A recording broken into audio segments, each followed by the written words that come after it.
Sexta-feira, 7 de julho, o TVU Jornal já está no ar e vamos aos destaques. Campanha de vacinação contra a gripe. A partir de segunda, toda a população terá acesso à vacina. O estoque ainda é grande. Mais de 34 mil pessoas esperam pelo transplante de órgãos no Brasil. Só nos primeiros 3 meses deste ano, mais de 700 morreram na fila de espera. Inflação. IBGE divulga que o índice de preços ao consumidor amplo teve deflação de 0,23% no mês de junho, a primeira em 11 anos. As crises política e econômica, além de tirar muita gente do mercado de trabalho, diminuíram a média salarial do brasileiro. E o fim de semana chegando e com ele a rodada do Brasileirão. Josiano comenta. É agora no TVU Jornal.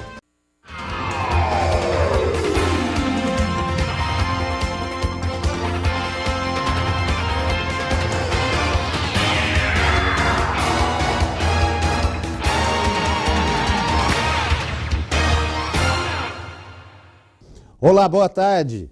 A partir de segunda, toda a população terá acesso à vacina contra a gripe. O Ministério da Saúde orientou as secretarias estaduais a liberar as doses para todas as faixas etárias. A medida só é válida neste ano e foi adotada porque ainda há um estoque disponível de 10 milhões de doses. Desde que foi iniciada no dia 17 de abril, a campanha de vacinação contra a gripe foi prorrogada por 3 vezes. Entre o público-alvo estão crianças entre 6 meses e menores de 5 anos, mulheres que deram à luz nos últimos 45 dias, idosos, profissionais da saúde, militares, entre outros. A novidade deste ano foi a inclusão dos professores. A vacina protege contra 3 subtipos do vírus da gripe, o H1N1, H3N3 e também o influenza B. A campanha foi aberta a toda a população por causa da baixa procura nos postos de saúde. Daniele aproveitou a campanha para se vacinar. Essa foi a primeira vez que ela tomou a vacina. Eu não podia tomar por causa da classificação que tinha, que era gestantes, né? E agora, como liberou, então eu vim tomar porque eu acho muito importante para a população, né?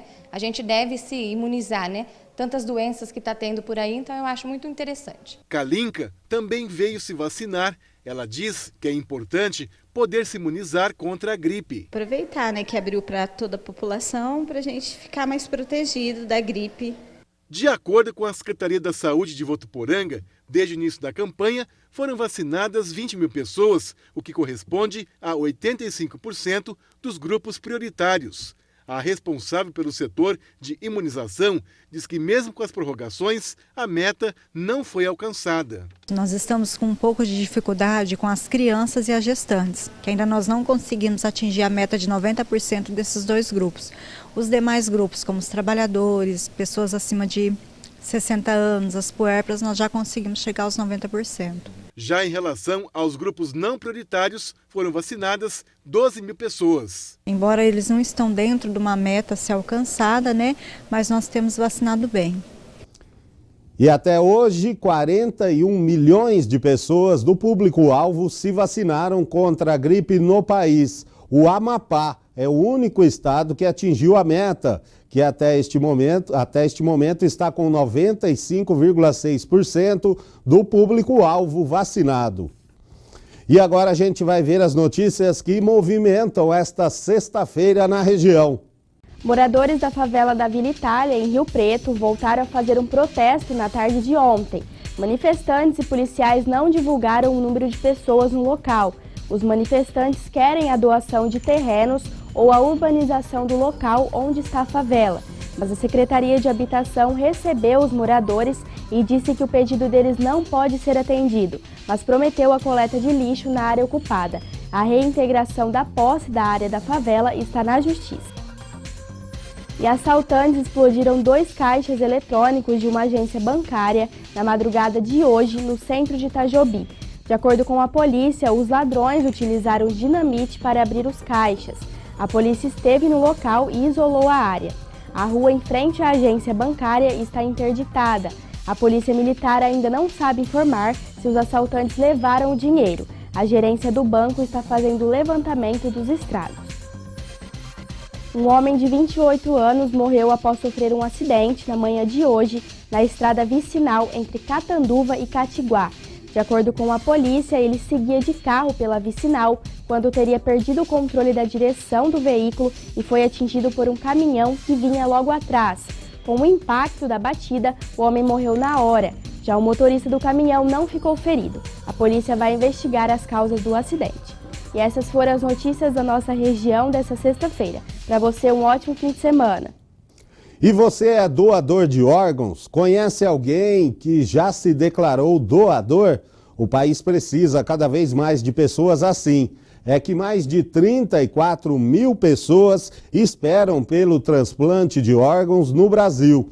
Só nos primeiros 3 meses deste ano, mais de 700 morreram na fila de espera. Em média, a cada 10 famílias, 4 não permitem a retirada de órgãos de parentes com morte cerebral. O desenho avisa. Nesta casa bate um coração guerreiro. É do Paulo, de 10 anos, que recebeu um transplante há mais de 1 ano. Ele tinha um problema raro no coração. A mãe conta que depois do diagnóstico, foi quase 1 ano de espera vivendo no hospital. Ele ficou muito debilitado, aí ele ficou no INCOR aguardando 6 meses dentro do UTI, dependendo de medicamento para o coração não parar, para poder aguentar o transplante. Agora Paulo carrega um coração que era de um rapaz de 20 anos. A vida dele mudou. Agora eu posso fazer quase todas as coisas. Eu gosto de ficar jogando bola na quadra e brincar esconde-esconde. Histórias como a do Paulo poderiam ser muito mais comuns no Brasil se a doação de órgãos fosse mais frequente. Mas para isso acontecer, muito mais famílias de potenciais doadores de órgãos deveriam doar os órgãos de seus parentes. No entanto, não é isso que vem acontecendo. Quase metade das famílias nessa situação se recusa a fazer esse gesto. Enquanto isso, mais de 34 mil brasileiros aguardam para recomeçar suas vidas. Um medo muito comum é de que os órgãos sejam retirados de pacientes que ainda tenham alguma chance de vida. Mas, como explica este médico, isso não acontece. A retirada só é autorizada quando há morte cerebral, ou seja, quando não há mais possibilidade de reversão do quadro. Ninguém vai ter os órgãos retirados se não tiver ainda a condição de morte cerebral, que é uma condição irreversível e que é a definição de morte em quase todos os países do mundo hoje em dia. E é importante que as pessoas conversem, pelo menos uma vez na vida, em ambiente familiar, sobre esse tema, para que todos os familiares saibam exatamente da vontade de cada um. E se mais pessoas doarem, mais gente vai poder viver. O doador dele foi um rapaz de 20 anos, então o sofrimento dessa mãe, assim, é incalculável. Mesmo no sofrimento, ela conseguiu pensar na alegria de uma outra mãe, de uma outra pessoa, então isso é maravilhoso, né? Então, como a gente viu na reportagem, basta conversar com a família e deixar claro que você quer que doe os seus órgãos depois que morrer. Aqui em Votuporanga, de janeiro até agora, na Santa Casa, foram doadas 40 córneas. E esses dias a gente falou da necessidade de mamães que amamentam doar leite para o banco de leite da Secretaria da Saúde. Hoje reforçamos este apelo porque atualmente estão cadastradas apenas 11 doadoras. Por conta disso, o volume de armazenamento da instituição é baixo e atende a uma média de 5 recém-nascidos hospitalizados na UTI neonatal da Santa Casa, que dependem desta fonte de alimento para sobreviver. Para receber mais informações ou tirar dúvidas, o telefone é o 3405-9787. Repetindo, 3405-9787. E as crises política e econômica, além de tirar muita gente do mercado de trabalho, diminuíram a média salarial do brasileiro. Um levantamento do IBGE mostrou que esta queda ocorreu principalmente entre 2014 e 2015 e também revelou que as mulheres continuam ganhando menos do que os homens, uma diferença de mais de 20%. Jailson é mestre de obras e está desempregado. Para voltar ao mercado de trabalho, ele aceita qualquer oferta, até mesmo recebendo menos. Não tem muita escolha. é o que aparecer. Não importa se é de mestre, qualquer uma função. Às vezes é melhor ganhar menos e ter um emprego, né? Às vezes é melhor ganhar menos, sujeito às exigências do patrão. Então, ou você ganha menos e aceita, ou fica desempregado. Dados do IBGE mostram que entre 2014 e 2015, o salário do brasileiro encolheu. A queda na remuneração foi de 3,2%. Em 2015, o salário médio mensal no país ficou em R$ 2.480,36. Os melhores salários foram pagos por empresas ligadas às áreas de eletricidade e de gás. A pesquisa do IBGE comprovou ainda que as diferenças salariais entre homens e mulheres continuam existindo. Enquanto os homens receberam em média R$ 2.708,22, as mulheres ganharam R$ 2.191,59, uma diferença de 23,6%. A pesquisa também mostrou que a oferta de empregos diminuiu no país em 2015, quando foram fechados 1.700.000 postos de trabalho, uma queda de 3,6% em comparação com o ano anterior. Para o economista Fernando de Holanda Barbosa Filho, esses dados mostram um cenário que já passou. Ele acredita que agora, em 2017, os números sobre o desemprego vão apresentar resultados melhores. Parece que a situação se encaminha para um período no qual o fundo do poço passou. Ou seja, o mercado de trabalho bateu no fundo do poço e a recuperação se iniciou. Mas, infelizmente, dadas as condições políticas do país, essa recuperação deve ser muito lenta.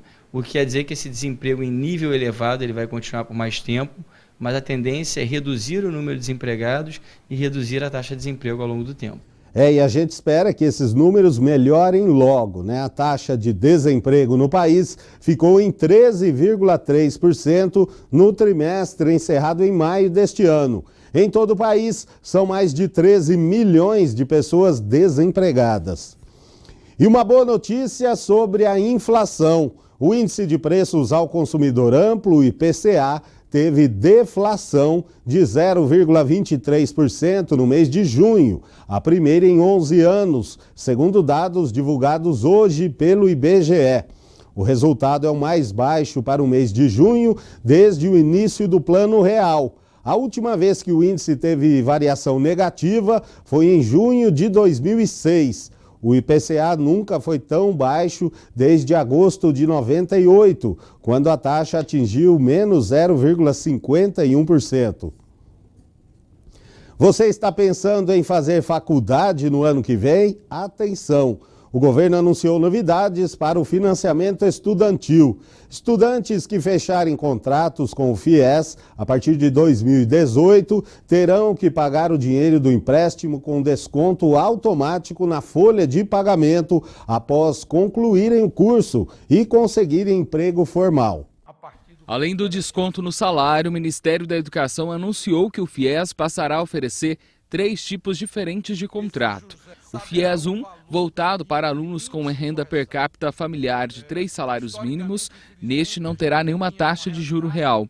O FIES 2, destinado para alunos com renda familiar por pessoa de até 5 salários mínimos e que moram nas regiões Norte, Nordeste e Centro-Oeste, nesse a taxa de juros é de 3% mais correção monetária.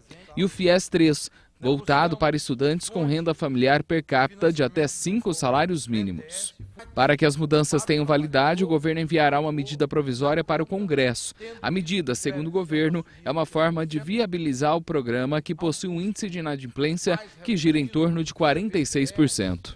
O novo FIES garante o acesso ao ensino superior, é um programa de crédito sustentável, em linha com as melhores práticas de crédito estudantil do mundo. Como se verifica, presidente Temer, senhores ministros, parlamentares, convidados presentes, e eu tenho cada vez mais a consciência de que o futuro desse país depende fundamentalmente de uma revolução na área da educação. Desde o acesso à educação infantil, a uma boa qualidade na alfabetização, que é o início da vida educacional de uma criança, até o nível superior. Nós temos praticamente 300 mil vagas para o FIES. Nós estamos voltados exatamente para aqueles mais carentes, né? E estamos agindo compativelmente com as necessidades sociais do país. E as universidades privadas terão que assumir parte do risco do financiamento para garantir que o FIES seja mais sustentável. O MEC fará um aporte de 500 milhões no ano para o Fundo de Garantia de Operações de Crédito Educativo. A taxa de inadimplência do FIES está perto dos 50%. Alunos e professores da Unifev, selecionados para representar a instituição no projeto Rondon, já estão desembarcando na capital do estado de Rondônia, Porto Velho. De lá eles vão para São Miguel do Guaporé, levando soluções que contribuam para o desenvolvimento sustentável de comunidades carentes. Esta é a 6ª vez que a Unifev participa do projeto Rondon. E a Associação Antialcoólica de Votuporanga vai promover um chá beneficente neste domingo. Yasmin tem os detalhes. O evento será realizado a partir das 2 horas da tarde na sede da associação. Sobre isso eu converso com Wilson Toloni, que é responsável pela divulgação. Wilson, conta um pouquinho pra gente sobre o objetivo desse evento. Bom dia. O nosso objetivo lá é todo e qualquer tipo de evento em prol da entidade, né? A renda em prol da entidade. Então, nós fazemos esse chá beneficente todo ano, fazemos lá pamonha, festa junina, tudo que é arrecadado é para a entidade. Que legal, Wilson. E quem pode estar participando? Toda a população está convidada para estar prestigiando lá no domingo, a partir das 2 horas da tarde, né? Na Padre Paranhos, 1999, do lado do tiro de guerra. Todo mundo conhece a Associação Antialcoólica de Votuporanga. E para participar é só ir até o local? Precisa ser feito alguma coisa? Tem algum custo? Isso, a pessoa pode chegar lá, adquirir a sua cartela já na portaria, custa R$20, né? Ou tá ligando para a gente nos 34210205, né? Que a gente vai passar mais informações. Mas se quiser já comprar na hora lá, temos para vender também. Wilson, e quem pode estar participando do evento? Tem algum custo? O que tem que estar fazendo? Toda a população está convidada e apenas R$20 a cartela. Pode ser adquirido lá na portaria ou pelo nosso telefone 34210205, que a gente passa mais informações. Ou se quiser, pode adquirir na hora lá, no domingo. Legal, Wilson. E dá uma reforçadinha no telefone para o pessoal de casa anotar?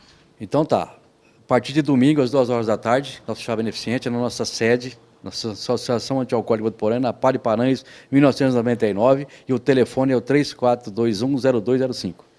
E o senhor quer fazer algum agradecimento? Isso, em nome do nosso presidente, nossa diretoria, a gente agradece o espaço que essa emissora nos concede, né? Muito obrigado por tudo. Nós agradecemos também, Wilson. Muito obrigada. Então fica aí uma ótima opção para o fim de semana, para domingo. Yasmin Gutierrez, para o TV O Jornal. Obrigado, Yasmin. E no próximo bloco, fim de semana chegando e a gente traz a previsão do tempo. E também, atenção cartoleiros, tem rodada do Brasileirão, Josiano comenta. A gente volta já.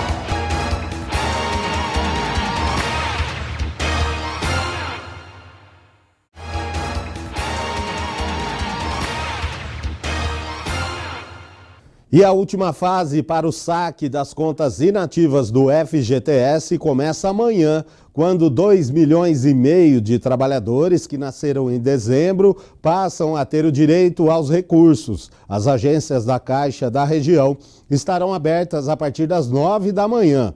Além deles, esta é a última chance para que os trabalhadores brasileiros resgatem o saldo. Quem não fizer o saque até o dia 31 de julho perde o direito. Após esta data, os recursos do fundo voltam a ser exclusivos para casos específicos, como demissão sem justa causa, aposentadoria, aquisição de moradia própria, doença grave, desastre natural, entre outros. Fim de semana chegando, como será que ficam as temperaturas, hein?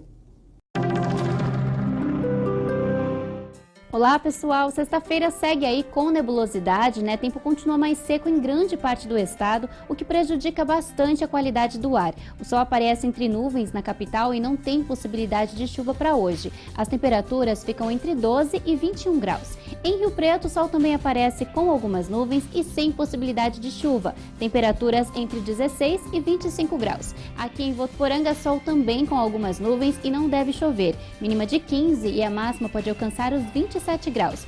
Fim de semana, o tempo não deve mudar muito, continua mais seco, temperaturas seguem aí na mesma linha dos últimos dias, podendo aumentar só um pouquinho. Bom fim de semana, tchau! Chegou a hora do nosso momento esportivo com Josiano Garofolo. Muito boa tarde, Josiano. E atenção, cartoleiros, que o Josiano tem dicas hoje, né, Josiano? É só isso, Luciano. Para mitar. Ah, com certeza. Para dinamitar, né? Na verdade, para acabar com todos os pontos aí, eu sou especialista. Mas vamos lá, Luciano. Rodada do Campeonato Brasileiro. Mas antes, boa tarde para você e para todo mundo que acompanha a primeira edição do TV O Jornal. Com algumas peculiaridades, tem clássicos nessa rodada, clássico do Rio de Janeiro, tem clássico em São Paulo, e, aliás, confrontos de paulistas. Passar rapidamente, então, os jogos para a gente comentar. Abrindo a rodada, Atlético Goianiense e Vitória, jogos de sábado. Vasco da Gama e Flamengo, clássico carioca. E também no sábado, às 7 horas da noite, Corinthians e Ponte Preta, confronto aí dos paulistas. Corinthians tenta manter a vantagem, abrir a vantagem, já tem uma vantagem que mesmo se perder o jogo continua na liderança do Brasileirão. Tem também agora os jogos de domingo, 11 horas da manhã, Chapecoense enfrenta o Atlético Paranaense e depois as partidas de 4 da tarde no domingo. Palmeiras joga contra o Cruzeiro fora de casa, os dois times que estão decidindo vaga aí pela Copa do Brasil, se enfrentam pelo Campeonato Brasileiro, 4 horas. Também Grêmio e Avaí, Bahia e Fluminense. Às 7 horas da noite, o Botafogo joga contra o Atlético Mineiro e clássico, esse clássico aí que a gente fica na expectativa muito mais pelo lado do São Paulo, joga contra o Santos fora de casa, jogo marcado para 7 da noite, rodada que encerra na segunda-feira, 8 horas, entre Coritiba e Sport Recife. Luciano, o jogo entre Santos e São Paulo, acredito que é um dos mais aguardados aí, para ver como é que a equipe do Tricolor reage sem Rogério Ceni, né? Muita gente diz que a demissão de técnico às vezes cura uma crise. A gente fica à expectativa de ver como é que o São Paulo vai reagir. Já tem um novo treinador, Dorival Júnior, mas que não assume ainda a equipe. Começa o trabalho apenas na segunda-feira. E o São Paulo, que está na zona de rebaixamento, tem justamente esse clássico fora de casa nessa rodada 12ª do Brasileirão. Falando de São Paulo ainda, Rogério Ceni fez uma espécie de desabafo, enfim, um anúncio na rede social, no Facebook, pedindo desculpa por algum erro à torcida do São Paulo. Disse que se lançou no desafio de ser técnico com as melhores intenções, mas que infelizmente acabou aí não dando certo. Mas é aquela desculpa, né? Desculpa se eu errei, né? Se você achar que eu errei, então eu peço desculpa. É mais ou menos assim. O Rogério, que muita gente comenta aí, foi envolvido em política do São Paulo, enfim, não cumpriram o que prometeram, né, de questão de jogador, de elenco, mas também, por outro lado, não teve um bom retrospecto, né, 30 e poucos % de aproveitamento no Campeonato Brasileiro. Então é para ficar de olho, Corinthians, o jogo do Palmeiras também, e o clássico entre Santos e São Paulo. E dica de cartoleiro, siga seu instinto. A minha dica também, meu time está quase sendo rebaixado, né? A dica é simples. Olhe a minha escalação e faça outra. Tem outra dica não boa também, coloque jogador. Outra dica boa também é pegar aquele amigo seu que não gosta de futebol, não sabe nada, chama ele e fala assim, escala meu time aqui, com certeza vai pontuar bastante. Com certeza. Josiano, muito obrigado e até semana que vem. Tchau, tchau. TV O Jornal de hoje fica por aqui. Para você uma ótima sexta-feira e um excelente fim de semana. Até segunda.